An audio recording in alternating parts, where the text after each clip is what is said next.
Hello to everyone, this is Sujit Singh. Welcome to all my lovely audience on my YouTube channel. तो इस channel पर हम basically biology को study करते हैं क्लास 11th, क्लास 12th और NEET aspirants बच्चों के लिए।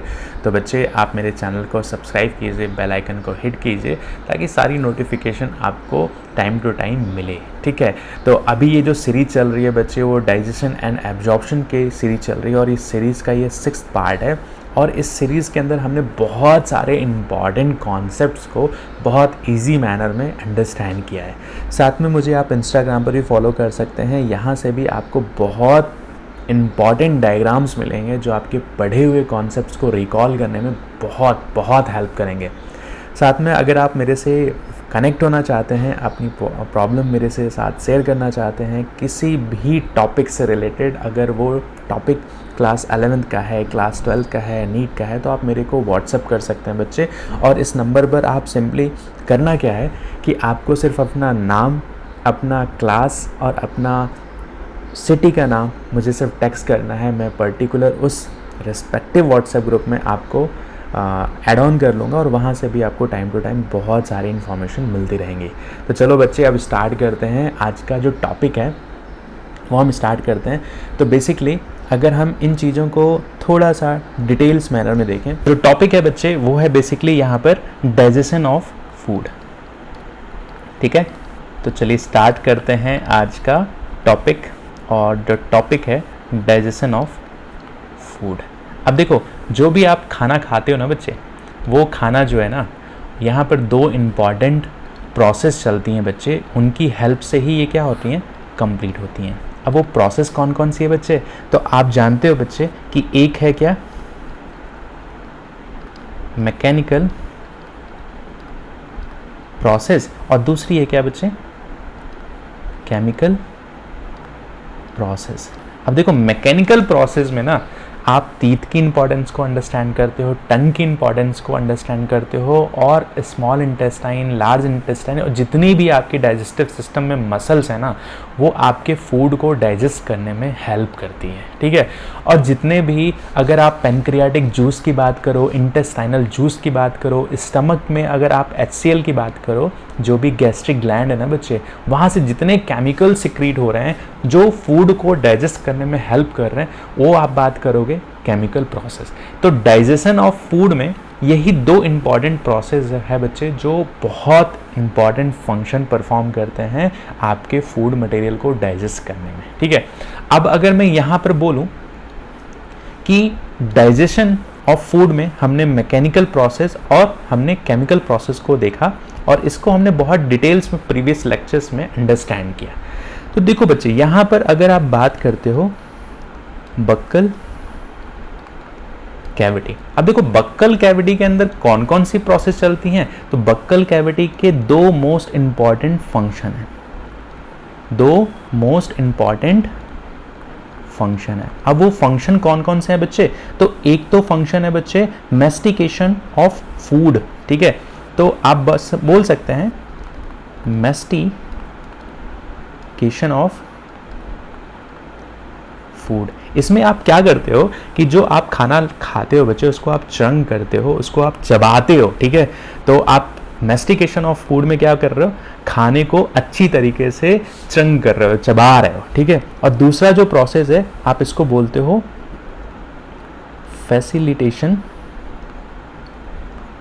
Facilitation of स्वॉल्विंग। ठीक है, एक में आप खाना क्या कर रहे हो, चबा रहे हो, और दूसरे में आप क्या कर रहे हो, निगल रहे हो। ठीक है, तो हिंदी में भी आप अंडरस्टैंड कर सकते हो। तो बेसिकली यहाँ पर बक्कल कैविटी के 2 इंपॉर्टेंट फंक्शन है, एक तो आप खाने को चबा रहे हो, मैस्टिकेशन ऑफ फूड, और दूसरा क्या कर रहे हो, फैसिलिटेशन ऑफ सॉल्विंग, मीन्स जो आपने खाने को चबाया, जो मटेरियल बना, अब उसको क्या कर रहे हो, सॉल्व अप कर रहे हो। ठीक है, तो देखो इन्हीं चीज़ों को हम डिटेल्स में अंडरस्टैंड करेंगे। अब देखो, अगर मैं बात करूं कि यहाँ पर आपने खाने को क्या किया, डाइजेस्ट करने में टीथ और टंग की इंपॉर्टेंस आपने समझा। अब खाना आपका क्या है, आपने खाया, वो क्या हुआ, टीथ ने उसको क्या किया, च्यंग किया, प्लस टंग, और साथ में यहाँ पर सलेवरी ग्लैंड से क्या रिलीज हुआ, सलाइवा। ठीक है, तो जो फूड आपने खाया वो टीथ की हेल्प से और टंग की हेल्प से क्या हुआ, मेस्टिकेट किया आपने। अब ये जो फूड मटेरियल है बच्चे, अब वो फूड मटेरियल में बहुत अच्छी तरीके से क्या मिक्स हो गया, सलाइवा मिक्स हो गया। अब इसी फूड मटेरियल को आपने क्या बोल दिया, इस फूड मटेरियल को आपने क्या बोल दिया, कॉल्ड एज बोलस। ठीक है, तो देखो आपने खाना खाया, टीथ और टंग की हेल्प से क्या किया, इसको च्रंग किया, और साथ में सलेवरी ग्लैंड ने इसके अंदर क्या मिक्स किया, सलाइवा मिक्स किया। इस प्रोसेस के बाद जो फूड मटेरियल बना बच्चे, उसी फूड मटेरियल को आपने क्या बोल दिया, बोलस। ये बात यहाँ तक क्लियर हो रही है। तो बोलस कुछ और नहीं, आपका फूड मटेरियल में जब बहुत अच्छी तरीके से सलाइवा मिक्स हो जाता है बच्चे, तो उस फूड मटेरियल को आपने क्या बोला, बोलस। ठीक है, अब देखो एक यहाँ पे टर्म आता है बच्चे, डी एग्लूटिनेशन। ठीक है, तो डीग्लूटेनेशन जो प्रोसेस है बच्चे, इसमें आप बेसिकली क्या कर रहे हो, अभी आपने इसको क्या किया पूरी तरीके से, यहाँ तक जो प्रोसेस है ना बच्चे, वो मेस्टिकेशन की प्रोसेस है। ठीक है, अब इसी को आपने क्या किया, सॉलो अप किया। तो solving of food material, solving of bolus को जब आपने इसोफेगस में क्या किया, सॉलो अप किया, उसी को आप बोलते हो डीग्लूटिनेशन। ठीक है, तो आप बोल सकते हो कि फूड मटेरियल जो है बोलस कहाँ जाएगा, फेरिंग्स में जाएगा, और फेरिंग्स से कहाँ जाएगा बच्चे, ईसोफेगस। ईसोफेगस में ये क्या होगा, सॉल्विंग होगा, सॉल्विंग ऑफ बोलस आप कह सकते हो। इसी को आप बोलते हो, इसी प्रोसेस को बोलते हो, this process called as, this process called as, मैं कलर चेंज कर लेता हूं, तो डीग्लूटिनेशन। डीग्लूटिनेशन,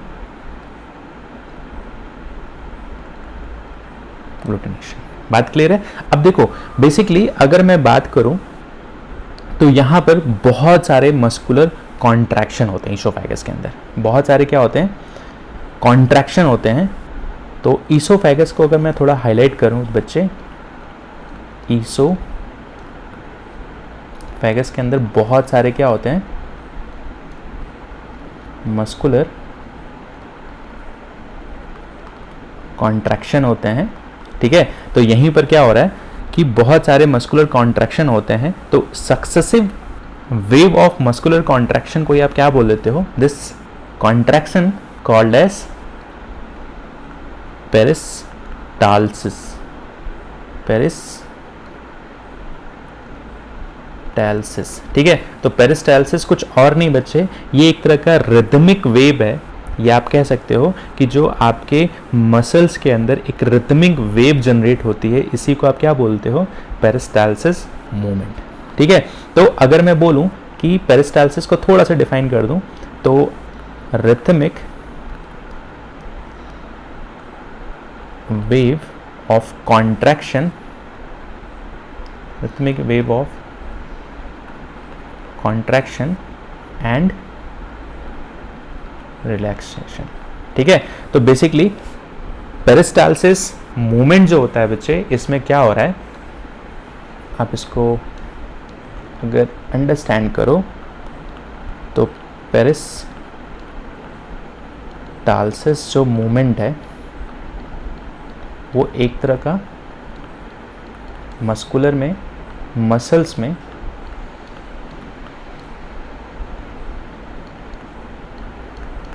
कॉन्ट्रैक्शन एंड रिलैक्सेशन की प्रोसेस है। ठीक है, अब इसी को आप बोलते हो पेरिस्टाल्सिस मूवमेंट। ठीक है, अब देखो बच्चे, यहाँ पर अगर मैं बात करूँ तो सलाइवा के अंदर बहुत सारे इंपॉर्टेंट प्रॉपर्टीज़ के बारे में हमने डिस्कस किया था, और यहाँ पर हमने ये अंडरस्टैंड किया था, अगर हम प्रीवियस स्लाइड्स में जाते हैं बच्चे, तो यहाँ पर हम ये अंडरस्टैंड करेंगे, सलाइवा की बहुत सारी फिज़िकल प्रॉपर्टीज़ को हमने अंडरस्टैंड किया था। हमने सलाइवा के फिज़िकल प्रॉपर्टीज़ को अंडरस्टैंड किया था बच्चे प्रीवियस स्लाइड्स में। बेसिकली हमने इसे यहाँ पर अंडरस्टैंड किया था। ये सभी आपकी स्लाइड्स हैं जो हमने प्रीवियस लेक्चर्स में अंडरस्टैंड किया है। तो आप जा कर के इन लेक्चर्स को देख सकते हैं बच्चे, और यहाँ पर बहुत इंपॉर्टेंट टॉपिक्स को हम लोगों ने कवर अप किया है, ठीक है। तो बेसिकली अगर मैं बात करूँ सलाइवा के बारे में, तो देखिए यहाँ पर हम लोगों ने बहुत डिटेल्स में इन चीज़ों को देखा है, ठीक है। चलो स्टार्ट करते हैं। तो अगर मैं बात करूं यहाँ पर, चलिए हम इसे अंडरस्टैंड करते हैं। हाँ, फाइनली ये हमें स्लाइड मिल गई है। तो देखो हमने यहाँ पर इम्पॉर्टेंट में सलाइवा और बाइल जूस के बारे में अंडरस्टैंड किया था। तो सलाइवा हमने बात किया था बच्चे कि इसका पीएच 6.8 है, और यहाँ पर हम बात करते हैं कि लाइसोजाइम्स प्रेजेंट हैं और सलेवरी एमाइलेज, इसी एंजाइम के बारे में हम बात करेंगे बहुत डिटेल्स में कि इसका नाम सलेवरी एमाइलेज या टाइलिन बोलते हैं या अल्फा एमाइलेज बोलते हैं। तो यहाँ पर दो चीज़ आप ध्यान रखना बच्चे कि सलाइवा के अंदर लाइसोजाइम्स प्रेजेंट होते हैं। अगर एंजाइम्स की बात की जाए तो यहाँ दो तरह के एंजाइम्स प्रेजेंट होते हैं, एक तो लाइसोजाइम और दूसरा सलेवरी एमाइलेज। तो मुझे आप बताना कमेंट करके कि लाइसोजाइम जो है वो एक तरह का एंटीबैक्टीरियल नेचर है, एक तो सलाइवा में प्रेजेंट होता है और दूसरा आपकी बॉडी में कहाँ पर प्रोड्यूस होता है, ठीक है। तो पेनिथ सेल्स या क्रिप्स ऑफ लिबर केन आप बोल सकते हो। तो यहाँ पर हम अंडरस्टैंड करते हैं बच्चे कि सलाइवा के अंदर दो तरह के एंजाइम्स होते हैं, एक लाइसोजाइम और एक सलेवरी एमाइलेज, ठीक है। तो चलो हम इसको थोड़ा सा देख लेते हैं। तो अगर मैं बात करूँ सलाइवा, तो यहाँ पर दो इम्पॉर्टेंट लाइसोजाइम और दूसरा कौन सा एंजाइम है बच्चे, तो दूसरा है एंजाइम अल्फा एमाइलेज, या इसी को आप बोल देते हो बच्चे टाइलिन, या इसी को आप बोल देते हो सलेवरी एमाइलेज, ठीक है। अब देखो अल्फा एमाइलेज का नाम क्यों पड़ा, तो बेसिकली ये ब्रेक करता है, break the alpha 1,4 glycosidic linkage. ये बात तो क्लियर है बच्चे। तो बेसिकली अल्फा एमाइलेज को क्यों बोलते हैं, क्योंकि ये स्पेसिफिकली इसी बॉन्ड को क्या करता है, ब्रेक करता है। अल्फा 1,4 ग्लाइकोसिडिक बॉन्ड को क्या करता है, ब्रेक करता है, ठीक है। अब देखो अगर मैं यहाँ पर बात करूँ कि सलाइवा के अंदर एक तो लाइसोजाइम, दूसरा अल्फा एमाइलेज, तो अगर मैं यहाँ पर लाइसोजाइम के बारे में बात करूँ तो लाइसोजाइम जो है, पहली चीज़ it act as a anti bacterial, ठीक है। तो इसकी प्रॉपर्टी क्या है कि एंटी बैक्टीरियल प्रॉपर्टी को ये क्या करता है, शो करता है। मीन्स अगर सपोज आपके बॉडी के अंदर आपकी जो माउथ की ओपनिंग है, या आप बोल सकते हैं बच्चे कि जो आइज़ हैं, यहाँ पर अगर बैक्टीरियल इन्फेक्शंस होते हैं तो उसके अगेंस्ट में आपकी बॉडी क्या प्रोड्यूस करती है, लाइसोजाइम। तो आपकी बॉडी की जितनी भी एक्सटर्नल फ्लूइड है ना बच्चे, वहाँ पर लाइसोजाइम्स प्रेजेंट होते हैं, ठीक है। तो पहली चीज़ हमने देखा कि लाइसोजाइम क्या है, एंटी बैक्टीरियल प्रॉपर्टी शो करते हैं, ठीक है। और अगर मैं बोलूँ कि एक तो लाइसोजाइम आपके सलाइवा में प्रेजेंट होता है और दूसरा इसे प्रोड्यूस कौन करता है, दूसरी सेल्स कौन सी हैं, तो यहाँ पर आप याद रखना बच्चे, नीट का बहुत इंपॉर्टेंट क्वेश्चन है कि कौन सी सेल्स हैं, पेनिथ सेल्स हैं। और ये कहाँ पे प्रेजेंट होती हैं, तो क्रिप्स ऑफ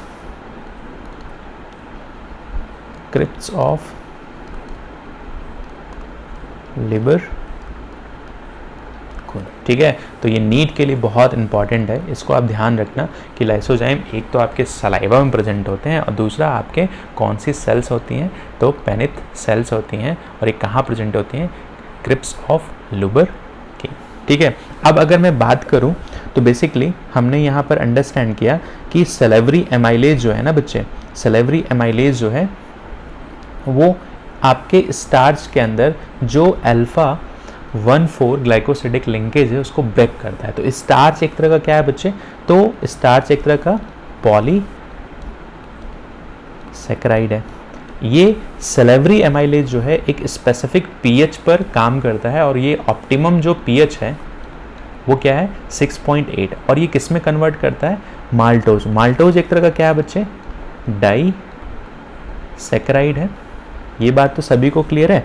तो माल्टोज जो है बेसिकली 2 सब यूनिट है, क्योंकि यहाँ पे 2 सैकराइड यूनिट है, तो यहाँ पर 2 ग्लूकोज प्रेजेंट होते हैं और ये ग्लूकोज एक दूसरे से कनेक्टेड होते हैं, ठीक है। तो अगर मैं बात करूं कि यहाँ पर जो स्टमक की वॉल है, ठीक है, स्टमक की वॉल अगर आप कह सकते हो कि जो म्यूकोसा है, म्यूकोसा के अंदर आपकी क्या प्रेजेंट होती है, कंसिस्ट विथ गैस्ट्रिक ग्लैंड। अब देखो गैस्ट्रिक ग्लैंड की बहुत इंपॉर्टेंस है, क्यों? क्योंकि हमने प्रीवियस लेक्चर्स में इसको अंडरस्टैंड किया था कि गैस्ट्रिक ग्लैंड का काम क्या है बच्चे। तो गैस्ट्रिक ग्लैंड बेसिकली यहाँ पर अगर मैं बात करूँ तो गैस्ट्रिक ग्लैंड के अंदर पेराइटल सेल्स होते हैं और ये पेराइटल सेल्स क्या करते हैं कि सिक्रीट करते हैं H+ और क्लोराइड, ठीक है। और ये स्टमक में जाकर क्या बन जाता है बच्चे, यही आपके H+ और क्लोराइड एक दूसरे से रिएक्ट करके HCl हाइड्रोक्लोरिक एसिड बना लेता है और इसी की वजह से स्टमक का pH जो है वो हाईली एसिडिक होता है, ठीक है। अब बात अगर मैं करूं यहाँ पर तो ये HCl जो है ना बच्चे वो पेप्सिनोजन को एक्टिवेट करता है और पेप्सिनोजन क्या है एक तरह का, तो आप इसको अंडरस्टैंड कर सकते हैं कि ये एक तरह का प्रो एंजाइम है। ये एक तरह का क्या है बच्चे, प्रो एंजाइम है, मीन्स ये इनएक्टिव फॉर्म में है। ये कैसा है बच्चे, तो इनएक्टिव, पेप्सिनोजन क्या है, इनएक्टिव फॉर्म है, पेप्सिन क्या है, तो एक्टिव फॉर्म है, और ये इनएक्टिव प्रो एंजाइम एंजाइम में कन्वर्ट हो रहा है, या आप कह सकते हो कि एक्टिव फॉर्म ऑफ एंजाइम में कन्वर्ट हो, किसकी वजह से कन्वर्ट हो रहा है, तो HCl। और HCl कौन प्रोड्यूस करता है, तो स्टमक का जो म्यूकोसा है बच्चे वो कंसिस्ट होता है ग्लैंड से, और उसी ग्लैंड को आप क्या बोलते हो, गैस्ट्रिक ग्लैंड। ये बात क्लियर है। तो अगर मैं बात करूं बच्चे कि यहां पर जो म्यूकोसा है वो HCl, पेराइटल सेल्स क्या प्रोड्यूस करेंगे, HCl प्रोड्यूस करेंगे, और ये HCl जो है वो आपके एंजाइम को, पेप्सिनोजन को किस में कन्वर्ट करता है, पेप्सिन में कन्वर्ट कर देता है, ठीक है। और ये पेप्सिनोजन जो है वो एक तरह का इनएक्टिव फॉर्म ऑफ एंजाइम है, और पेप्सिन जो है वो क्या है बच्चे, एक्टिव फॉर्म ऑफ एंजाइम है, और ये किसकी वजह से कन्वर्ट होता है, तो हाइड्रोक्लोरिक एसिड की वजह से कन्वर्ट होता है। यहाँ तक किसी को कोई कंफ्यूजन? अब पेप्सिन का इंपॉर्टेंट फंक्शन क्या है, तो पेप्सिन जो है बच्चे एक तरह का प्रोटीन डाइजेस्टिंग एंजाइम है, मींस ये प्रोटीन को क्या करता है, डाइजेस्ट करता है। और अगर आप यहीं पर चाइल्ड्स के बारे में बात करो, ठीक है, छोटे बच्चों के बारे में बात करो, तो यहाँ पर एक एंजाइम प्रेजेंट है जिसको आप बोलते हो रेनिन, ठीक है। कौन सा एंजाइम प्रेजेंट है, रेनिन। और रेनिन भी एक तरह का क्या है, प्रोटीन डाइजेस्टिंग एंजाइम है। और किसे डाइजेस्ट करता है, कोई मुझे बता सकता है? तो ये बेसिकली डाइजेस्ट करता है मिल्क प्रोटीन को, ठीक है। इन्फेंट में प्रेजेंट होता है बच्चे, ठीक है। तो ये रेनिन जो है ना वो मिल्क प्रोटीन को क्या करता है, मिल्क प्रोटीन को क्या करता है, डाइजेस्ट करता है, ठीक है। तो मिल्क प्रोटीन को क्या कर रहा है, डाइजेस्ट कर रहा है। और वो प्रोटीन कौन सी है, तो केसिन, CAESIN, ठीक है। तो ये प्रोटीन कहाँ प्रेजेंट होता है, तो बेसिकली इन्फेंट के अंदर प्रेजेंट होता है। और इन प्रोटीन्स का बहुत इंपॉर्टेंट फंक्शन है, आपके प्रोटीन को डाइजेस्ट करने में बहुत सारा हेल्प करता है, ठीक है। तो अगर हम इसको थोड़ा सा और आगे लेके चलते हैं तो देखो बेसिकली यहाँ पर अगर मैं बात करूँ तो यहाँ पर अगर मैं देखो दो तरह के, एक तो पेनक्रियाज है और दूसरा लीवर है, ठीक है। तो पेनक्रियाज जो है वो पेनक्रियाटिक जूस सिक्रीट करता है, ठीक है। तो अगर मैं बात करूँ पेनक्रियाटिक जूस के बारे में, तो पेनक्रियाटिक जो जूस है ना बच्चे, वो पेनक्रियाटिक जूस के अंदर क्या क्या प्रेजेंट होता है, तो यहाँ पर बहुत सारे इनएक्टिव एंजाइम्स प्रेजेंट होते हैं, ठीक है। तो यहाँ पर पेनक्रियाटिक जूस के अंदर बहुत सारे इनएक्टिव एंजाइम्स प्रेजेंट होते हैं। कौन कौन से, तो कोई मुझे बात बता सकता है? तो बेसिकली हम यहाँ पर बात करते हैं बच्चे ट्रिप्सिनोजन, ठीक है। तो ट्रिप्सिनोजन ये एक तरह का क्या है, इनएक्टिव एंजाइम है। दूसरा अगर मैं बात करूं तो काइमोट्रिप्सिन, ठीक है, या काइमोट्रिप्सिनोजन, ठीक है। इसके बाद आप बात करते हो प्रो कार्बोक्सी पेप्टिडेज, ठीक है। फोर्थ की आप बात करते हो तो एमाइलो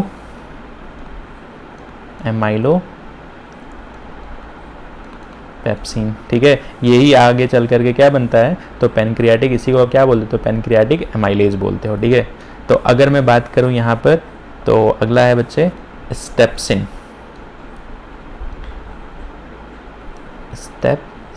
ये एक तरह का क्या है, तो पेनक्रियाटिक लाइपेज है। साथ में और क्या प्रेजेंट है, तो न्यूक्लियस प्रेजेंट है। तो याद रखना हमेशा बच्चे कि पेनक्रियाटिक जूस के अंदर क्या प्रेजेंट होता है, तो ट्रिप्सिन प्रेजेंट होता है, ट्रिप्सिनोजन प्रेजेंट होता है, काइमोट्रिप्सिनोजन प्रेजेंट होता है, प्रोकार्बोक्सी पेप्टिडेज प्रेजेंट होते हैं, एमाइलोपेप्सिन्स होते हैं, स्टेप्सिन्स होते हैं, और न्यूक्लियस के अंदर अगर आप बात करो तो डीएनए और आरएनएज होते हैं, डीएनएज और आरएनएज होते हैं। इनको हम आगे की स्लाइड्स में अच्छे से अंडरस्टैंड करेंगे कि इनका मेन इंपॉर्टेंट फंक्शन क्या है। तो देखो एक यहाँ पर और एक इंपॉर्टेंट है, क्योंकि ये क्या है बच्चे, तो इनएक्टिव है, ये इनएक्टिव फॉर्म ऑफ एंजाइम है। अगर आप बात करो तो ये क्या है, इनएक्टिव फॉर्म ऑफ एंजाइम है। तो इसको अगर मैं अंडरस्टैंड करूं बच्चे, तो यहाँ पर आप इसको समझने की कोशिश करना कि जो ट्रिप्सिनोजन है वो कैसा है, इनएक्टिव है। कैसा है बच्चे, इनएक्टिव फॉर्म है। अब ये एक्टिव फॉर्म में कैसे कन्वर्ट होगा, तो ट्रिप्सिनोजन जो है इनएक्टिव है और इसका एक्टिव फॉर्म क्या है, ट्रिप्सिन, ठीक है। अब ये जो एक्टिव फॉर्म ट्रिप्सिन है ना, ये कैसा फॉर्म है, एक्टिव फॉर्म है, ठीक है। अब ये कन्वर्ट कैसे होता है, तो यहाँ पर एक एंजाइम है बच्चे, इसकी को आप बोलते हो, नीट का बहुत इंपॉर्टेंट क्वेश्चन है, इसको हाईलाइट कर लेना, ठीक है। तो ट्रिप्सिनोजन कन्वर्ट होता है बच्चे ट्रिप्सिन में, तो यहाँ पर एक एंजाइम है जिसको आप बोल देते हो एंटेरोकाइनेज, ठीक है। और ये एंटेरोकाइनेज कहाँ से आता है, तो कहाँ से आता है बच्चे, फ्रॉम इंटेस्टाइनल जूस से आता है, ठीक है।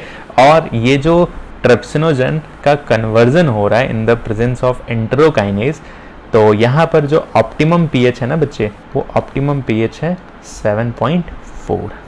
तो याद रखना बच्चे कि जो पेनक्रियाटिक जूस के अंदर ट्रिप्सिनोजन है वो कन्वर्ट होता है ट्रिप्सिन में, और इस रिएक्शन को मीडिएट कौन करता है, तो एंटेरोकाइनेज। और ये रिएक्शन कितने पीएच पर चलती है, तो आप बोलना बच्चे कि 7.4 पीएच पर ही ये कन्वर्ट होगा। अगर यहाँ पीएच चेंज हो जाएगा तो ट्रिप्सिनोजन कभी भी ट्रिप्सिन में कन्वर्ट नहीं होगा। बात क्लियर है। अब देखो बच्चे, हमने लास्ट के स्लाइड्स में, अगर आप लास्ट के पुराने सीरीज़ में जाओगे ना बच्चे, तो वहाँ पर हमने बाइल की भी बहुत इंपॉर्टेंट फंक्शंस को हमने अंडरस्टैंड किया था, ठीक है। तो बाइल के अंदर बेसिकली वाटर सबसे ज़्यादा प्रेजेंट होता है, और याद रखना बच्चे कि बाइल के अंदर कोई भी एंजाइम प्रेजेंट नहीं होता है, ठीक है। तो देखो बाइल की भी हमने प्रॉपर्टी को अंडरस्टैंड किया था, और हमने सलाइवा के भी प्रॉपर्टी को बहुत डिटेल में अंडरस्टैंड किया था। तो बाइल के अंदर बेसिकली कुछ पिगमेंट्स प्रेजेंट होते हैं, ठीक है। तो पिगमेंट कौन कौन से प्रेजेंट हैं बच्चे, तो पिगमेंट हम बात करते हैं यहाँ पर दो तरह के पिगमेंट्स प्रेजेंट हैं। एक तो है बिलीरुबिन और दूसरा है बच्चे बिलीवर्डिन। ये अगर आप पुराने वीडियोस में जाओगे बच्चे इसी प्लेलिस्ट में, तो आपको वहाँ पर बाइल की इंपॉर्टेंट प्रॉपर्टीज़ के बारे में हम अंडरस्टैंड किए थे, आप प्रीवियस लेक्चर्स में जा करके भी देख सकते हो, ठीक है। तो याद रखना बच्चे कि बाइल के अंदर कुछ स्पेसिफिक पिगमेंट होते हैं जिसको आप बोलते हो बिलीरुबिन और साथ में बिलीवर्डिन। तो इम्पॉर्टेंट बात ये है बच्चे कि एक तो पिगमेंट प्रेजेंट है और दूसरा क्या प्रेजेंट है, बाइल सॉल्ट प्रेजेंट है। इस बाइल सॉल्ट का क्या काम है, तो फैट को इमल्सीफाई कर रहा है, ठीक है। और साथ में यहाँ पर और क्या प्रेजेंट है, तो कोलेस्ट्रॉल प्रेजेंट है और कुछ फॉस्फोलिपिड भी प्रेजेंट है, कुछ फॉस्फोलिपिड भी प्रेजेंट है। अब देखो, आपने बाइल के अंदर पिगमेंट की बात कर लिया, बाइल सॉल्ट की बात कर लिया, कोलेस्ट्रॉल की बात कर लिया और फॉस्फोलिपिड की बात कर लिया। एक आप नीट का क्वेश्चन ये पॉइंट लिख लो कि यहाँ पर कोई भी एंजाइम प्रेजेंट नहीं होता है। तो यहाँ पर क्या एब्सेंट होता है, कोई भी एंजाइम प्रेजेंट नहीं होता। तो सलाइवा में लाइसोजाइम प्रेजेंट होते हैं, सलाइवरी एमाइलेज प्रेजेंट होते हैं, बट बाइल के केस में बच्चे यहाँ पर एंजाइम क्या होता है, एब्सेंट होता है। तो आप कह सकते हो कि बाइल हैज़ नो, चलो भाई क्यों तुम बिगड़ जा रहे हो, बाइल हैज़ नो एंजाइम। याद रखना, ये नीट का बहुत इंपॉर्टेंट पॉइंट है बच्चे। तो देखो, अगर मैं बात करूं यहाँ पर कि बाइल का एक फंक्शन जो है बच्चे, वो बेसिकली आपके कार्बोहाइड्रेट या आप कह सकते हो फैट को क्या करता है, इमल्सीफाई करता है। तो चलो हम इसको थोड़ा सा अंडरस्टैंड करते हैं। अब देखो, फैट क्या होते हैं ना बच्चे, अगर इसको आप देखो तो फैट क्या काम करते हैं, तो बेसिकली यहाँ पर जो बाइल सॉल्ट है ये क्या काम करता है, तो ये काम करता है इमल्सिफिकेशन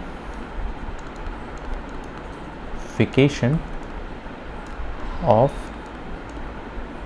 फैट, ठीक है। तो फैट का क्या कर रहा है, इमल्सीफाई कर रहा है कौन, बाइल सॉल्ट। तो बाइल के अंदर क्या प्रेजेंट है, बाइल सॉल्ट, और इसका फंक्शन क्या है, इमल्सिफिकेशन। अभी इस इमल्सिफिकेशन को थोड़ा सा अंडरस्टैंड करेंगे ना, तो आप इसको इस तरीके से समझो बच्चे कि जो फैट होते हैं ना, फैट में अगर आप ट्राइग्लिसराइड की बात करो, तो अगर ये बात करो सपोज ये फैट है, और फैट हमेशा क्या होते हैं, क्लस्टर्स के फॉर्म में प्रेजेंट होते हैं। तो यहाँ पर ट्राइग्लिसराइड्स प्रेजेंट हैं, जिसको हम शॉर्ट फॉर्म में टीजी बोल रहे हैं, ठीक है, टीजी। तो ये क्या है बच्चे, ट्राइग्लिसराइड, ठीक है। तो ट्राइग्लिसराइड जो है बच्चे, या आप बोल सकते हो ट्राइग्लिसरॉल जो है बच्चे, तो यहाँ पर ये बेसिकली क्लस्टर के फॉर्म में प्रेजेंट होते हैं, एक दूसरे के साथ क्या होते हैं, क्लम्प होते हैं। अब बाइल सॉल्ट करता क्या है, अगर बाइल सॉल्ट करता क्या है, तो इन ट्राइग्लिसराइड्स को अलग अलग कर देता है। अब ये अलग अलग कैसे करता है बच्चे, तो बेसिकली ये बाइल सॉल्ट जो है ना बच्चे, ये बेसिकली बीच में आकर के क्या बाइंड कर जाता है बच्चे,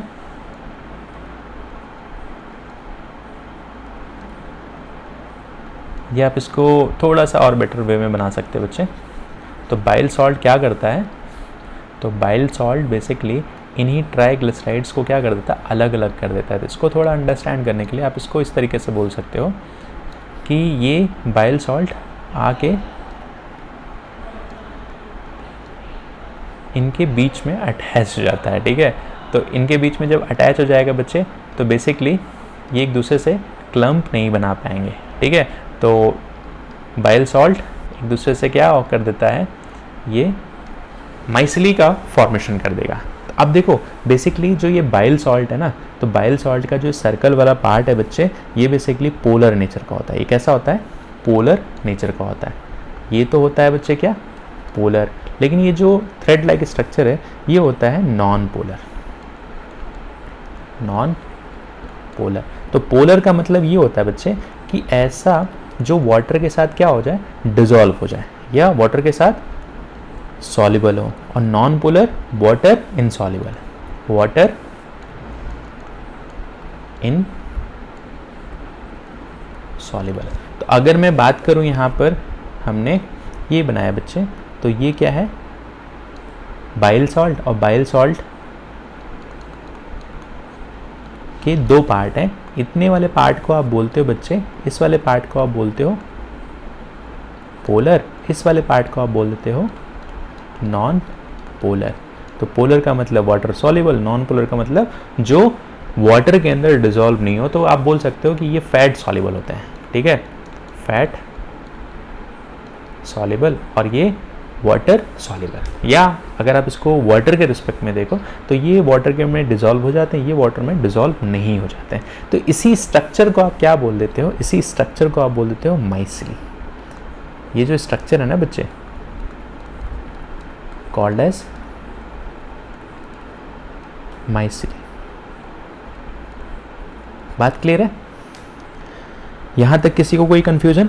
तो बेसिकली पेनक्रियाटिक जूस के अंदर ट्रिप्सिनोजन को हमने देखा, काइमोट्रिप्सिन को देखा, बहुत सारे एंजाइम्स को देखा, और ट्रिप्सिनोजन को हमने यहाँ पे ये अंडरस्टैंड किया कि जो ट्रिप्सिनोजन है वो एक तरह का इनएक्टिव फॉर्म है और ये कन्वर्ट होता है एक्टिव फॉर्म में। ठीक है, तो अगर मैं यहाँ पर बात करूँ बच्चे कि पेनक्रियाटिक जूस के बारे में हमने देख लिया, और पेनक्रियाटिक जूस के बाद हम बात करते हैं बच्चे इंटेस्टाइनल जूस के बारे में। ठीक है, तो थोड़ा सा हम इसको भी कवर अप कर लेते हैं ताकि नेक्स्ट क्लास में हम थोड़ा सा टॉपिक को और इन्हेंस कर सकें। तो बेसिकली पेनक्रियाटिक जूस कंप्लीट हो गया। Intestinal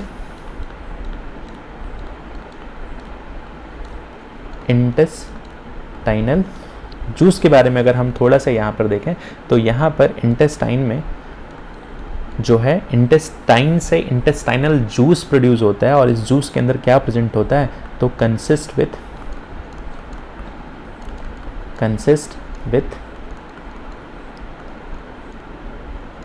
maltose. ठीक है, माल्टोज होता है, सुक्रोज होता है, लैक्टोज होता है। ठीक है, साथ में ये और क्या होता है, डाई पेप्टिडेज होता है, लाइपेजेस होते हैं। ठीक है, साथ में न्यूक्लियोसाइडेजेस होते हैं, और साथ में अमाइनो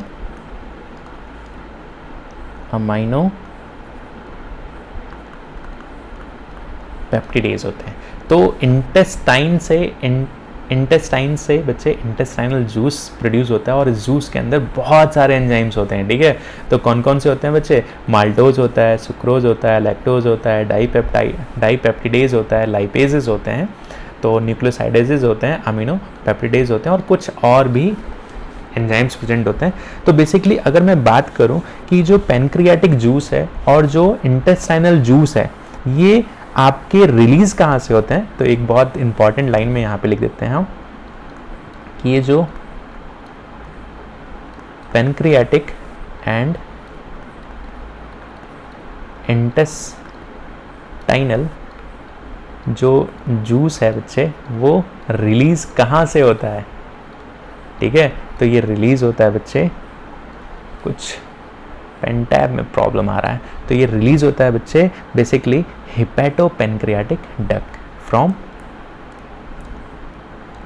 हेपेटोपेनक्रियाटिक डक्ट से क्या हो रहा है, ये रिलीज हो रहा है। ठीक है, तो हमने बात किया यहाँ पर इंटेस्टाइनल जूस के बारे में, हमने बात किया यहाँ पर पेनक्रियाटिक जूस और इंटेस्टाइनल जूस के बारे में। ठीक है बच्चे, तो अगली क्लास में हम थोड़ा सा बस इसी को डायग्रामेटिक फॉर्म में देख लेंगे बच्चे कि जो प्रोटीन है उनका किस तरीके से डाइजेशन होता है, या हम इसको थोड़ा सा और कवर अप कर देते हैं बच्चे। तो अगर मैं बात करूं इस पॉइंट को, तो बेसिकली प्रोटीन जो है, प्रोटीन पेप्टोन या प्रोटीजेज जो हैं, वहाँ पर एंजाइम क्या आता है, ट्रिप्सिन, काइमोट्रिप्सिन और कार्बोक्सी पेप्टिडेज जो है, वो प्रोटीन जो है एक कॉम्प्लेक्स पेप्टाइड चेन है, उसको छोटे छोटे पेप्टाइड चेन्स में कन्वर्ट कर दिया जाता है।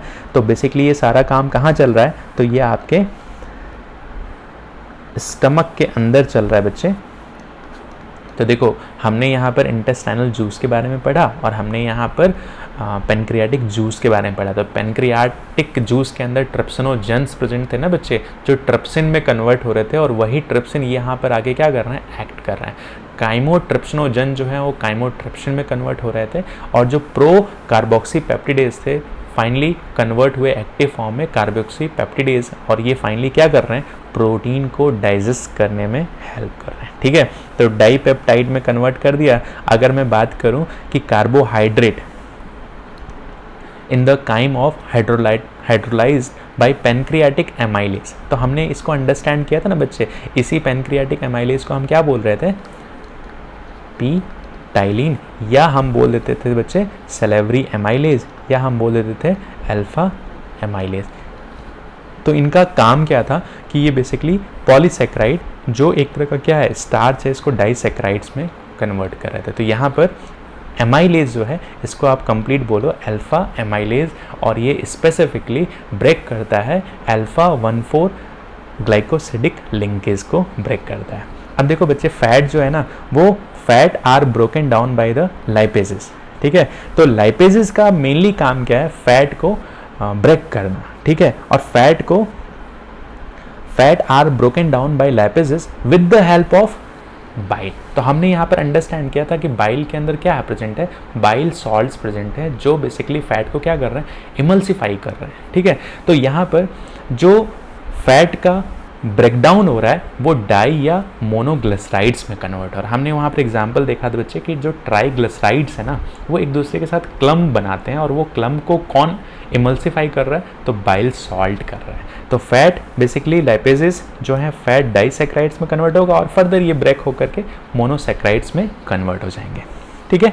न्यूक्लियसेस की अगर हमने बात किया बच्चे, जो पैनक्रियाटिक जूस के अंदर प्रेजेंट होता है, तो न्यूक्लियसेस जो है बच्चे यहाँ पर डीएनएज और आरएनएज हैं जो बेसिकली न्यूक्लिक एसिड को क्या कर रहे हैं, ब्रेक कर रहे हैं। न्यूक्लिक एसिड आपका डीएनए और आरएनए के फॉर्म में प्रेजेंट है, और ये न्यूक्लिक एसिड जो न्यूक्लियस एंजाइम है बच्चे वो न्यूक्लियोटाइड्स में कन्वर्ट हो रहा है, और फर्दर ये न्यूक्लियोटाइड्स किस में कन्वर्ट हो जा रहे हैं, तो न्यूक्लियोसाइड्स में कन्वर्ट हो जा रहे हैं, ठीक है। तो अगर मैं बात करूं बच्चे, और फर्दर ये न्यूक्लियोसाइड जो है ना बच्चे, ये शुगर प्लस नाइट्रोजनस बेस से मिलकर के बने होते हैं, ठीक है। तो अगर मैं इसी को थोड़ा सा डिटेल में और लेके चलूं तो आगे